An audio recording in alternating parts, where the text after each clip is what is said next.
ზეწოლა თეირანზე შევიდა მკაცრ და პირდაპირ ფაზაში.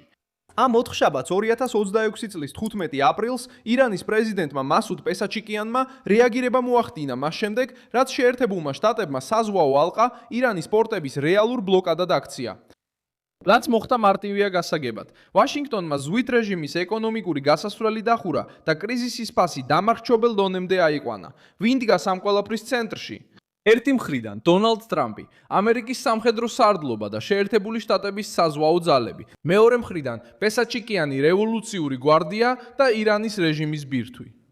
ეს ბლოკადა გამოცხადდა 13 აპრილს და ამერიკული სარდლობის თქმით სრულად ამოქმედდა 15 აპრილამდე. სად ხდება ეს? საზღვაო ზოლში, რომელიც ირანის პორტებს გარს არქმს სპარსეთის ყურესა და ომანის ყურეში ჰორმუზის სრუტის კრიზისის ფონზე. როგორ მუშაობს ეს? გემები, რომლებიც ცდილობენ ირანის პორტებში შესვლას, ან იქიდან გამოსვლას, იჭერენ ან აიძულებენ უკან დაიხიონ. მაშინ როცა სხვა ქვეყნებისკენ მიმავალი ხომალდები ჯერ კიდევ შეუძლიათ გაიარონ ეს მარშრუტი. ანუ სამიზნე არ არის მთელი მსოფლიო ტრაფიკი, არამედ ირანის კომერციული სუნთქვა. დარტყმა მძიმეა, რადგან გეოგრაფია თეირანის წინააღმდეგ მუშაობს. ჰორმუზის სრუტე კვლავ რჩება პლანეტის ერთ-ერთ ყველაზე კრიტიკულ გზად ენერგიისთვის, სადაც გადის გლობალური ნავთობის დაახლოებით 20%. Passando por ali. და რატომ გააკეთეს ეს ახლა შეერთებულმა შტატებმა? იმიტომ რომ ვაშინგტონის მიზანია აიძულოს ირანი დათმობაზე წავიდეს ბირთვულ მოლაპარაკებებში. საბოლოოდ აღადგინოს საზღვაო მიმოსვლა და დაბრუნდეს მოლაპარაკების მაგიდასთან მაქსიმალური ზეწოლის ქვეშ.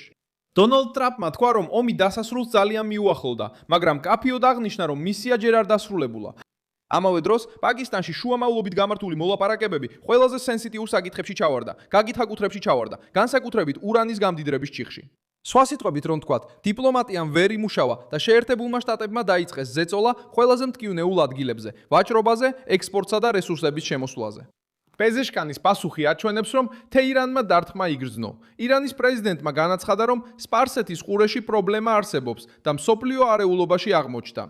სიტყვა ცდილობს კონტროლის შთაბეჭდილების შექმნას, მაგრამ ამავე დროს აღიარებს, რომ დარტყმა უკვე ირანის საზღვრებს გასცდა. ეს კი გვეხმარება გავიგოთ, რა დევს სასტორზე. ეს მხოლოდ სამხედრო დაპირისპირება არ არის. ეს ბრძოლა, რათა რეჟიმს აღარ შეეძლოს თავისი პოლიტიკური, სამხედრო და რეგიონული მანქანის დაფინანსება, მაშინ როცა ის ვაშინგტონს უპირისპირდება. ამ შეტევაში გამოყენებული გაშუქებაც იგივე ხასს იმეორებს. მიზანია რეჟიმისთვის ზღვის გზით მიღებული ეკონომიკური სარგებელი შეწყდეს. ციფრები დაგვეხმარება ზეწოლის მასშტაბის გაგებაში. ამ კვირის გაშუქებაში მოხსენიებული ამერიკული სარდლობის მიხედვით 10,000-ზე მეტი სამხედრო და 10,000-ზე მეტი სამხედრო გემი ჩართულია ბლოკადის ოპერაციაში. უკვე 6 სავაჭრო გემი იძულებული გახდა დაბრუნებულიყო. უშუალო დაპირისპირების გარეშე, რაც აჩვენებს სტრატეგიას, რომელიც მხოლოდ სიტყვიერი მუქარის ნაცვლად ფაქტობრივად მოგუდვის სტრატეგიას გულისხმობს. სხვა მიმართულებით, ირანის ხელისუფლებამ გააფრთხილა, რომ ბლოკადის გაგრძელებამ შეიძლება რეგიონში საზღვაო მარშრუტებზე რეაქცია გამოიწვიოს. ეს ნათლად აჩვენებს, რამდენად შეიძლება გამწვავდეს კრიზისი, მაგრამ ასევე კიდევ ერთხელ უსვამს ხაზს ერთ რეალობას. ამ ეტაპზე სიტუაციას ამერიკის შეერთებული შტატების საზღვაო ძალები აკონტროლებს. ამ სცენარის მთავარი საკითხი ძალიან მკაცრია. ირანის ეკონომიკა ძლიერად არის დამოკიდებული ზღვაზე და როცა პორტები იბლოკება, რეჟიმი ჟანგბადს კარგავს. ბლოკადის გზავნილი სწორედ ეს არის. საზღვაო ვაჭრობაზე თავისუფალი წლომის გარეშე თეირანის სუნთქვას ვეღარ ახერხებს. ფინანსური მდგომარეობა მძიმდება, შიდა ზეწოლა იზრდება და პოლიტიკური ღირებულება მაღლდება. ირანის პრეზიდენტი პასუხობს, რომ არეულობაზე საუბრობს, მაგრამ მთავარი ფაქტი სხვაა.